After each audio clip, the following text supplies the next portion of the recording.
Sa ngalan ng Ama at ng Anak at ng Espiritu Santo. Amen. O Reyna ng Langit, magalak ka, Alleluia.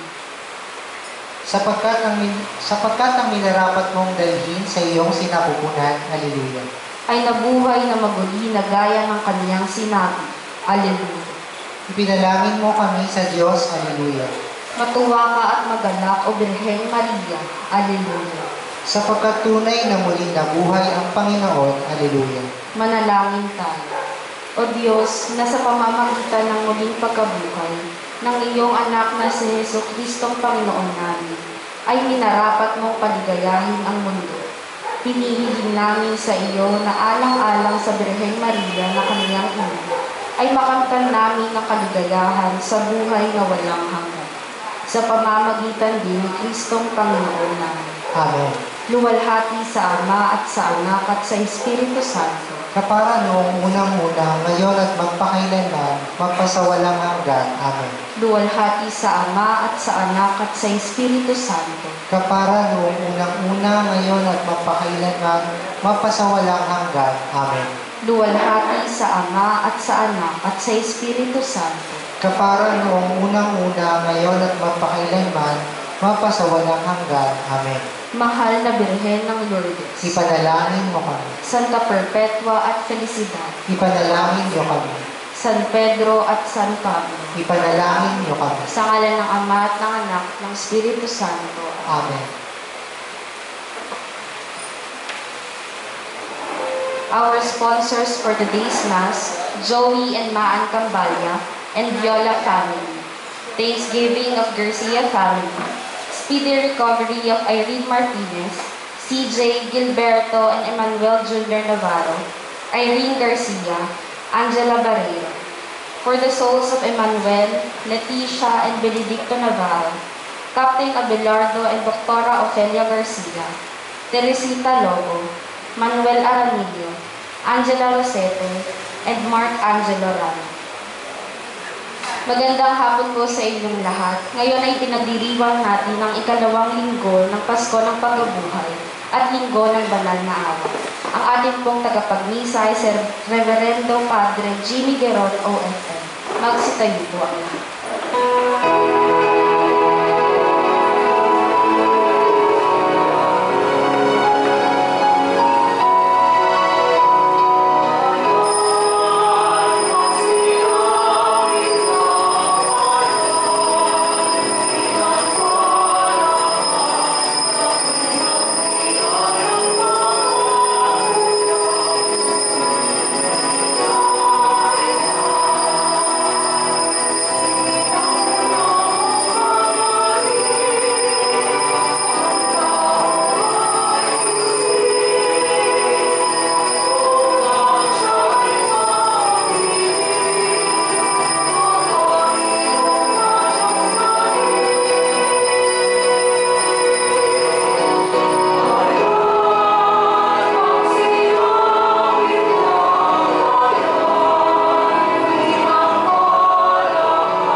Tayo'y natitipon sa ngalan ng Ama at ng Anak at ng Espiritu Santo. Amen. Sumainyo ang Panginoon. At sumayo rin. Mga kapatid, aminin natin ang ating mga kasalanan upang tayo'y marapat gumanap sa banal na pagdiriwang.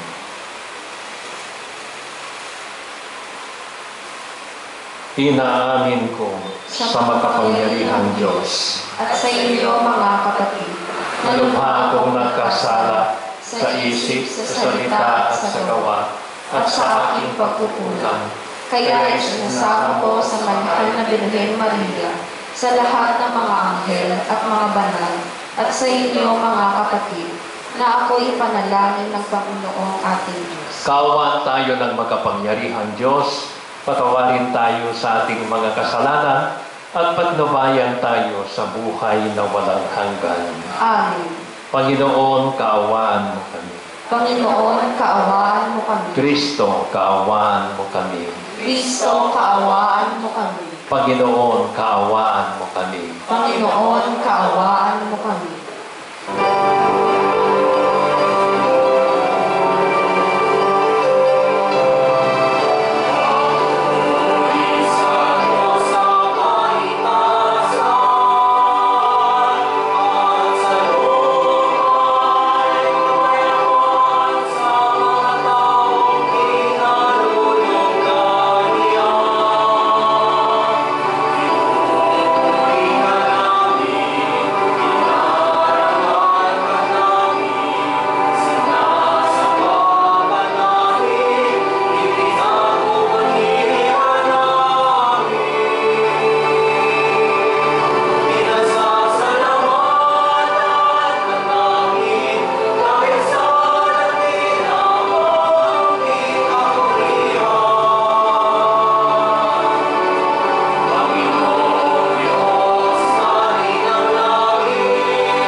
Manalangin tayo. Ama naming makapangyarihan, sa pagdiruwang namin ito ng Pasko ng pagkabuhay ng anak mo, pinag-alap mo ang pananalig namin sa iyo, ang kagandahang loob mo sa amin ay lalo pang pag-ibayuhin upang may sa loob na mabuti ng lahat ang kadalisayang dulot ng binyag, ang Espiritong bigay mo sa iyong mga anak, ang dugong dumana upang kami maligtas sa pamamagitan ni Jesucristo kasama ng Espiritu Santo magpasawalang hanggan. Amen.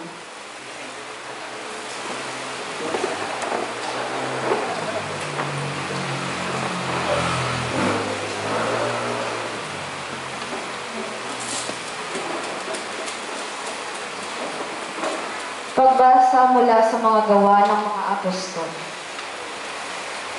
Nagkaisa ang damdamin isipan ng lahat ng sumasampalataya at di itinuring ni numan na sarili niya ang kanyang mga ari-arian, kundi para sa lahat. Ang mga apostol ay patuloy na gumagawa ng kababalaghan at nagpapatotoo sa muling pagkabuhay ng Panginoong Hesus. At ibinuhos ng Diyos ang kanyang pagpapala sa kanilang lahat. Walang nagdarahop sa kanila, sapagkat ipinagbibili nila ang kanilang lupa o bahay, at ang pinagbilhan ay binibigay sa mga apostol. Ipinamamahagi naman ito ayon sa pangangailangan ng bawat isa. Ang salita ng Diyos. Salamat sa Diyos. Butihin po o'y purihin, pag-ibig niya'y walang mali. Butihin po o'y purihin, pag-ibig niya'y walang mali. O pasalamatan ng Diyos na Panginoon, pagkat siya'y mabuti. Ang kanyang pag-ibig ay napakatatag at mananatili. Ang taga-Israel, bayang sabihin, kanilang ihayag, ang pag-ibig ng Diyos ay hindi kukupas. Butihin po o'y purihin, pag-ibig niya'y walang mani. Ang lakas ng poon ang siyang nagdulot ng ating tagumpay sa pakikibaka sa ating kaaway. Aking sinasabing di ako papanaw, mabubuhay ako upang isalaysay ang gawa ng Diyos na Panginoon ko. Butihin po o'y Pinag-usa ako at pinarusahan ng labis at labis, ngunit ang buhay ko'y di niya pinati. Butihin po o'y purihin, pag-ibig niya'y walang mani. Ang batong na takwil ng nangagtatayo ng tirahang bahay, sa lahat ng bato'y higit na mahusay. Ang lahat ng ito ang nagpamalas ay ang Panginoong Diyos. Kung iyong mamasdan kalugod-lugod o kahanga-hanga ang araw na ito, ang Diyos ang nagbigay, tayo ay magalak ating ipagdiwang. Butihin po o'y purihin, pag-ibig niya'y walang mani. Pagbasa mula sa unang sulat ni Apostol sa Minamahal kong mga kapatid, inaaring mga anak ng Diyos ang sumasampalatayang si Jesus ang Mesiyas. At sino mang umiibig sa Ama ay umiibig din sa mga anak. Ito ang palatandaang iniibig natin ang mga anak ng Diyos.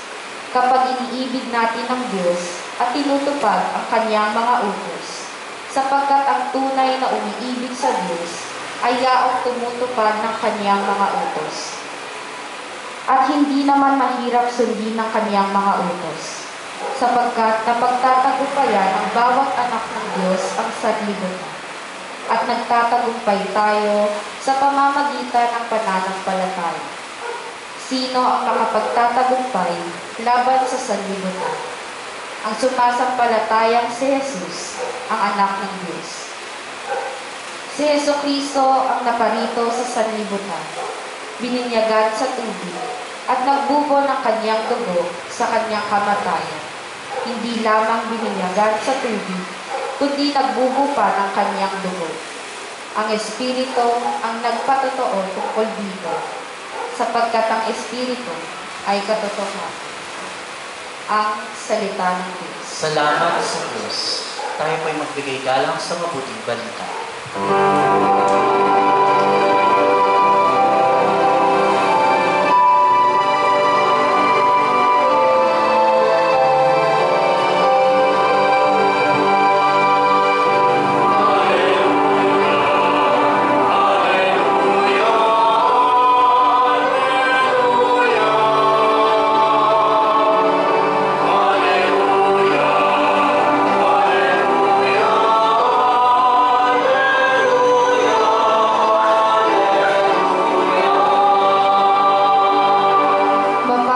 Maligaya ang sumasampalataya sa di nakita ng mata.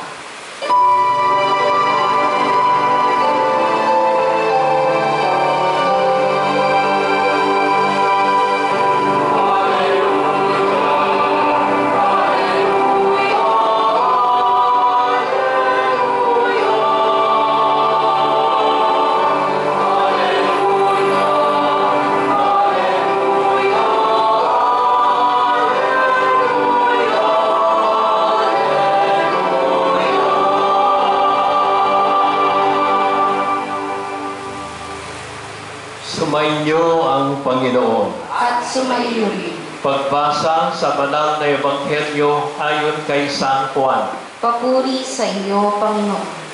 Kinagabihan ng linggo ding iyon, ang mga alagad ay nakakatipon, nakapilit ang mga pinto ng bahay na kanilang pinagtitipunan dahil sa takot nila sa mga Hudyo. Dumating si Jesus at tumayo sa gitna nila. Sumainyo ang kapayapaan, sabi niya.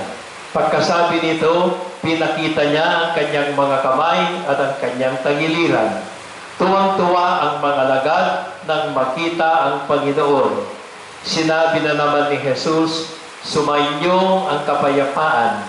Kung paanong sinugo ako ng Ama, Gayon din naman sinusubog kayo.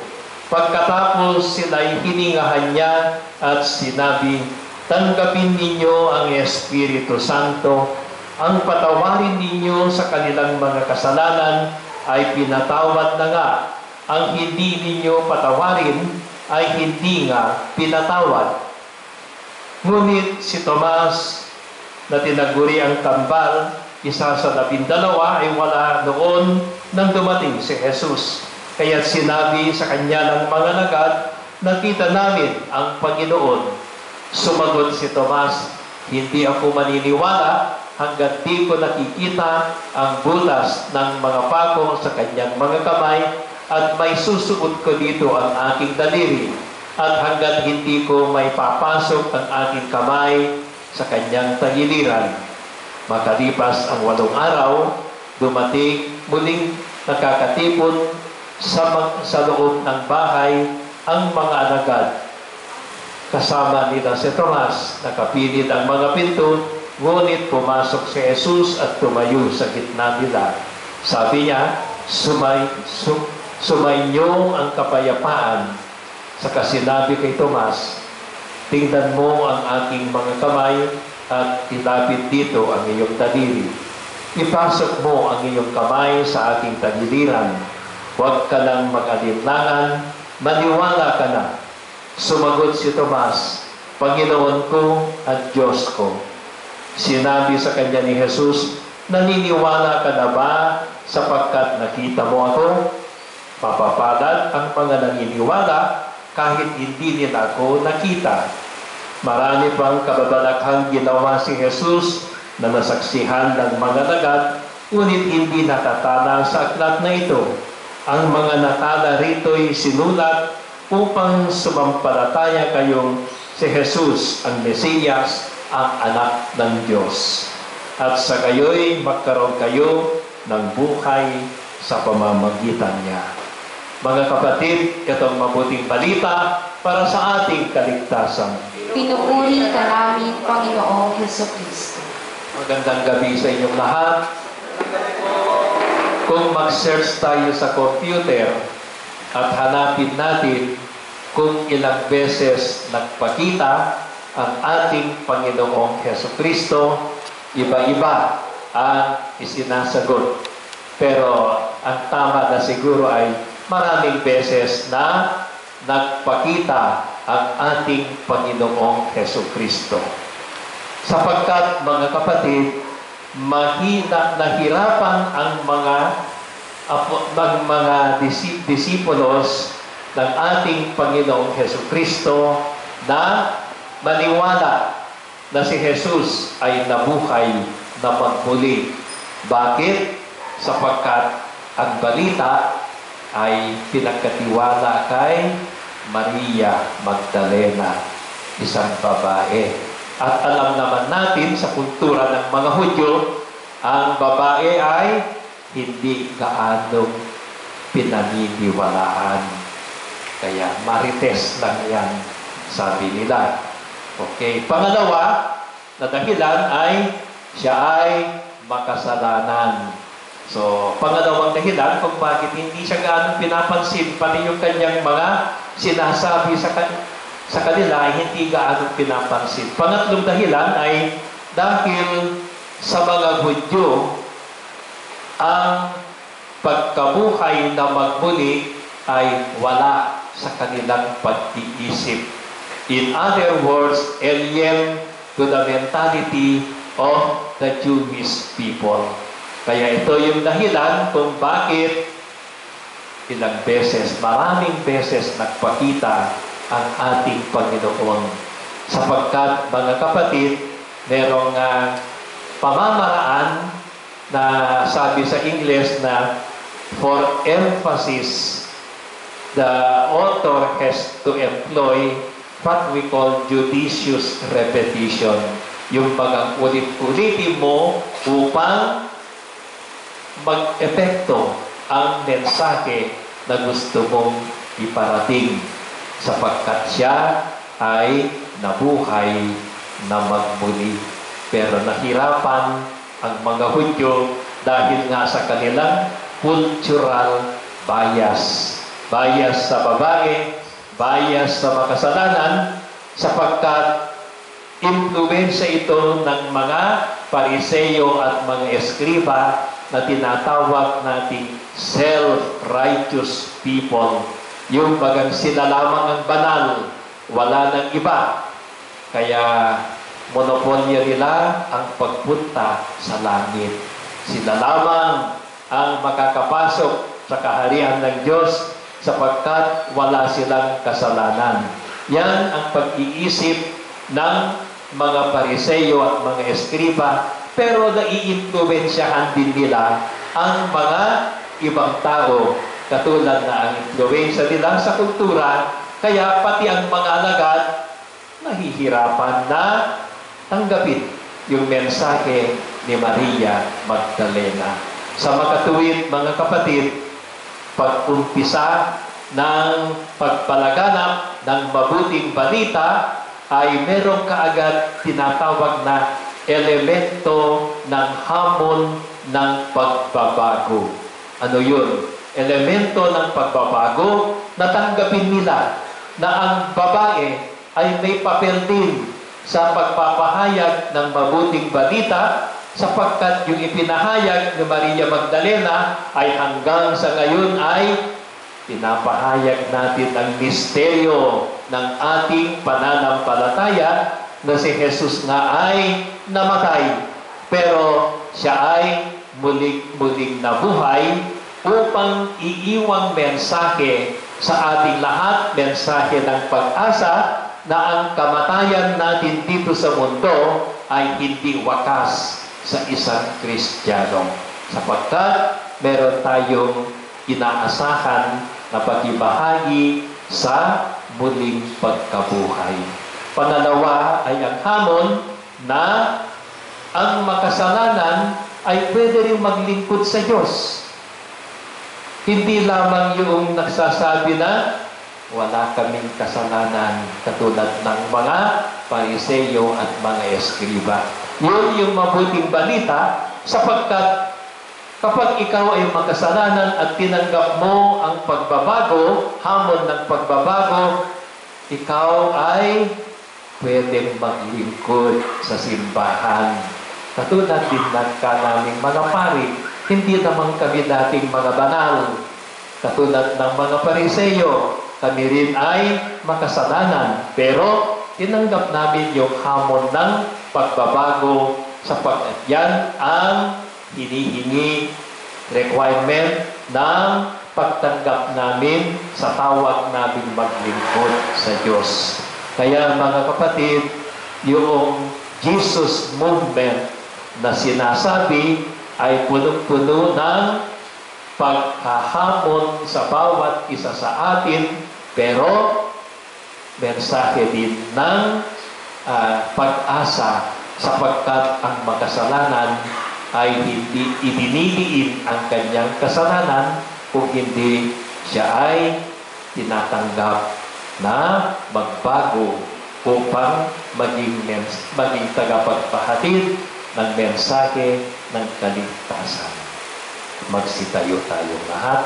Sumasampalataya ako Sa Diyos Amang makapangyarihan sa lahat, na may gawa ng langit at lupa. Sumasampalataya ako kay Jesucristo, iisang anak ng Diyos, Panginoon nating lahat. Nagkatawang tao siya lalang ng Espiritu Santo. Ipinanganak ni Santa Mariang Virgen. Pinagpakasakit ni Poncio Pilato. Ipinako sa krus na matay inilibing. Nanaog sa kinaroroonan ng mga yumaman. Nang may ikatlong araw na buhay na mag-ulit. Umakyat sa langit. Naluluklok sa kanan ng Diyos Amang makapangyarihan sa lahat. Doon magmumunang paririto at huhukom sa nakabubuhay at namamatay na tao. Sumasampalataya naman ako sa Diyos Espiritu Santo, sa banal na simbahang Katolika, sa kasamahan ng mga banal, sa kapatawaran ng mga kasalanan, sa pagkabuhay na muli ng nangamatay na tao, at sa buhay na walang hanggan. Amen. taglay ang pagtitiwala, dumulog tayo sa ating Diyos na lubos ng awa at pag-ibig sa atin. Ating itutugon, Panginoon ng awa, dinggin mo kami. Panginoon ng awa, tingin mo kami. Maging buhay na instrumento nawa ng dakilang awa ng Diyos ang mga namumuno sa ating simbahan. Manalangin tayo. Panginoon ng awa, tingin mo kami. Maipadama nawa ng mga namumuno sa ating pamayanan ang paglilingkod na nakaugat sa pag-ibig at habag. Manalangin tayo. Panginoon ng awa, tingin mo kami. Masumpungan nawa ng mga kapatid nating naghahanap ng kasugatan sa kanilang pagdududa ang pag-ibig at dakilang awa ng Diyos na siyang kasagutan sa lahat. Manalangin tayo. Panginoon ng awa, tingin mo kami. Makamit nawa ng mga kapatid nating pumanaw ang dakilang awa at pagpapatawad ng Diyos. Manalangin tayo. Panginoon ng awa, tingin mo kami. Sa ilang sandali ng katahimikan, ating ipanalangin ng iba pang mga pangangailangan ng ating pamayanan, pati na rin ng ating pansariling kahilingan. Manalangin tayo. Panginoon ng awa, tingin mo kami. O Diyos, tunghayan mo kaming mga umaasa sa dakilang pag-ibig at awa mo. Hinihiling namin ito sa pamamagitan ni Kristong aming Panginoon. Amen.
Magsitayo po ang lahat. Manalangin kayo mga kapatid o mga paghahain natin ito'y kalugdan ng Diyos sa makapangyarihan. Tanggapin nawa ng Panginoon itong paghahain sa iyong mga kamay, sa kapurihan niya at karangalan, sa ating kapakinabangan at sa buong sambayanan niyang banal. Ama naming lumikha, tunghayan mo ang mga alay ng iyong sambayanan upang ang iyong binigyan ng bagong buhay sa pagsampalataya sa iyong ngalan at pagkadalisay nung sila'y binyagan ang makapakinabang sa ligayang walang katapusan sa pamamagitan ni Hesukristo kasama ng Espiritu Santo magpasawalang hanggan. Amen. Sumainyo ang Panginoon. At sumayo rin. Itaas sa Diyos ang inyong puso at diwa. Itinaasa namin sa Panginoon. Pasalamatan natin ang Panginoong ating Diyos. Marapat na siya ay pasalamatan.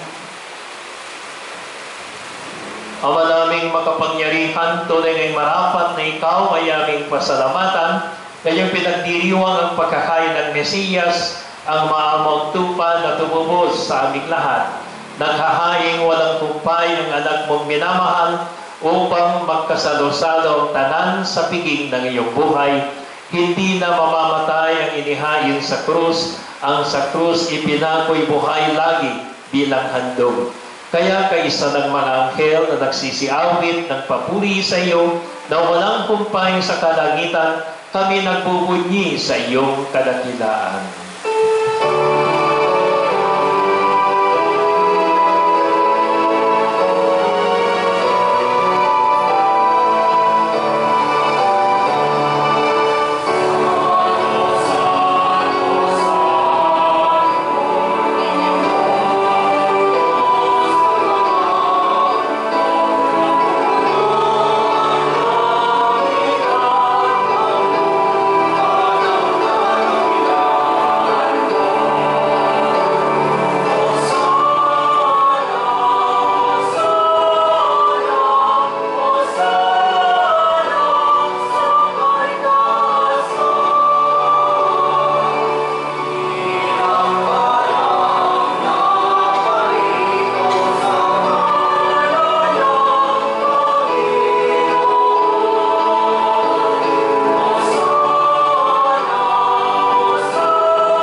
ng tanang kabanalan, kaya't sa pamamagitan ng iyong Espiritu, gawin mong banal ang mga kaloob na ito, upang para sa amin maging katawan at dugo ng aming Panginoong Heso Kristo.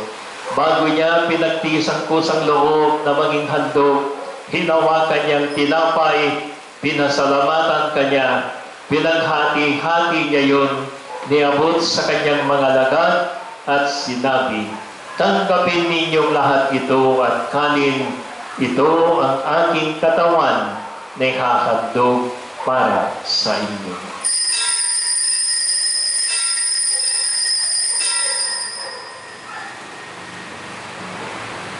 Gayon din naman, nung matapos ang hapunan, hinawakan niyang kalis, muli kanyang pinasalamatan,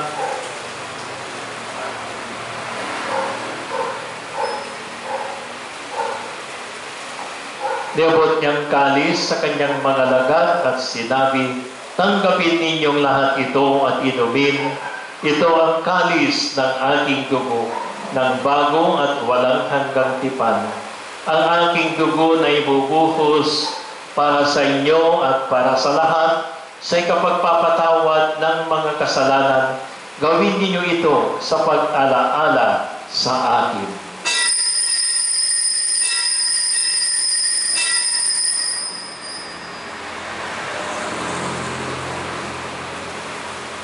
Ipagbunyi natin ang misteryo ng pananampalataya.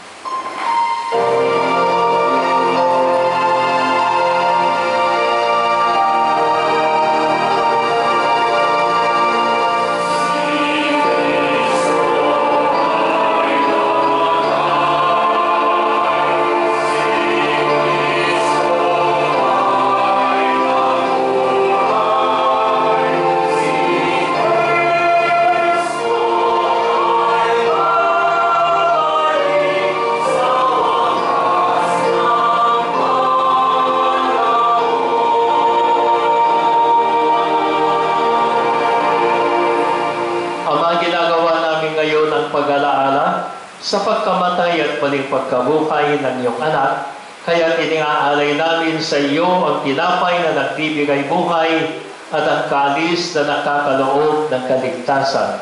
Kami nagpapasalamat dahil kami yung minarapat na tumayo sa harap mo para maglingkod sa iyo. Sinasamo namin kaming magsalo-salo sa katawan at dugo ni Kristo ay mabuklod sa pagkakaisa sa pamamagitan ng Espiritu Santo.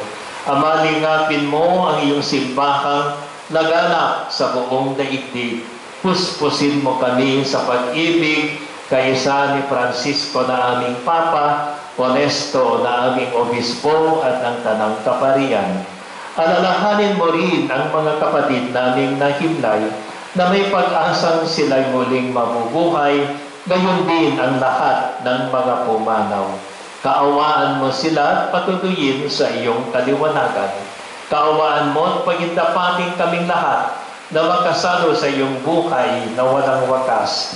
Kaisa ng mahal na Birhen Maria, na ina ng Diyos, kaisa ng mga apostol at ang lahat ng mga banal na namuhay dito sa daigdig ng kalugot-lugot sa iyo, may pagdiwang nawa namin ang pagpupuri sa ikararangal mo sa pamamagitan ng iyong anak na aming Panginoong Heso Kristo.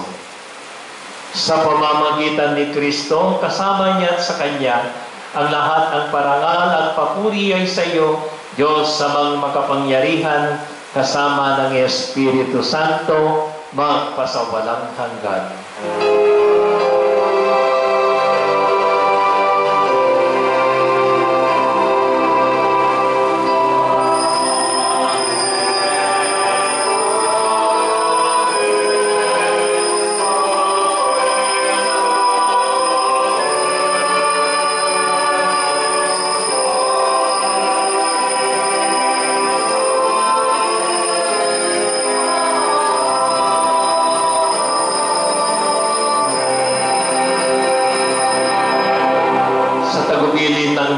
Gagaling na utos at turo ni Jesus na Panginoon natin ang Diyos, ipahayag natin ng buong lakas loob.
rin kami yadya sa lahat ng masama, pagkalooban ng kapayapaan araw-araw, iligtas sa kasalanan at ilayo sa lahat ng kapahamakan, samantalang aming pinananabikan ang dakilang araw ng pagpapahayag ng tagapagligtas namin si Hesu Kristo.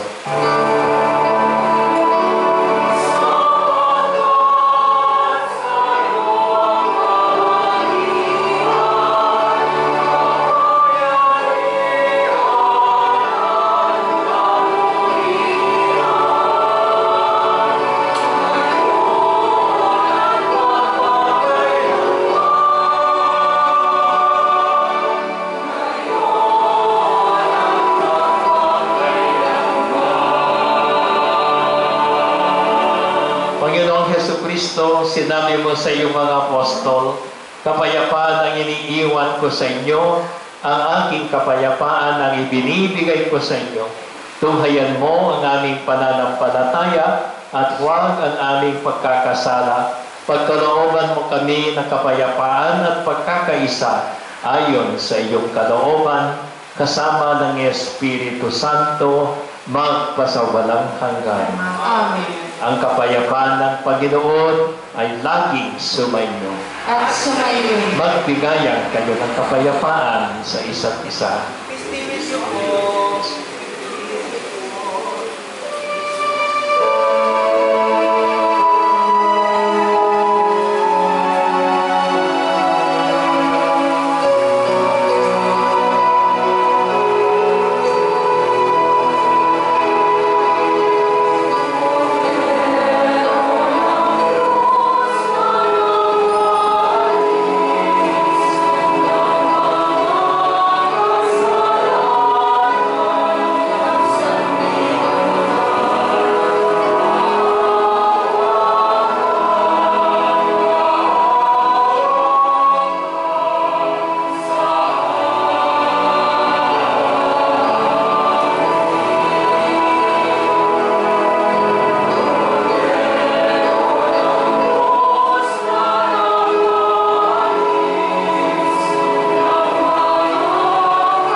Ito ang kordero ng Diyos na nag-aalis ng kasalanan ng sanlibutan.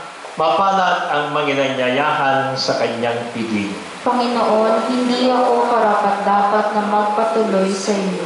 Ngunit sa isang salita mo lamang ay gagaling na ako.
Manalangin tayo.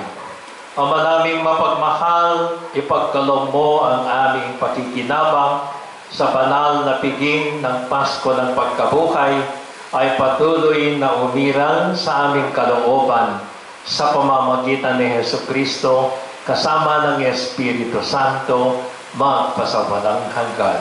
Amen. Sumainyo ang Panginoon. At sumayo. Pagpalain kayo ng makapangyarihang Diyos, Ama, Anak, at Espiritu Santo. Amen. Tapos na ang ating pagdiriwang, tagdayin ninyong kapayapaan ni Kristo. Alleluia, Alleluia. Salamat sa Diyos. Alleluia, Alleluia.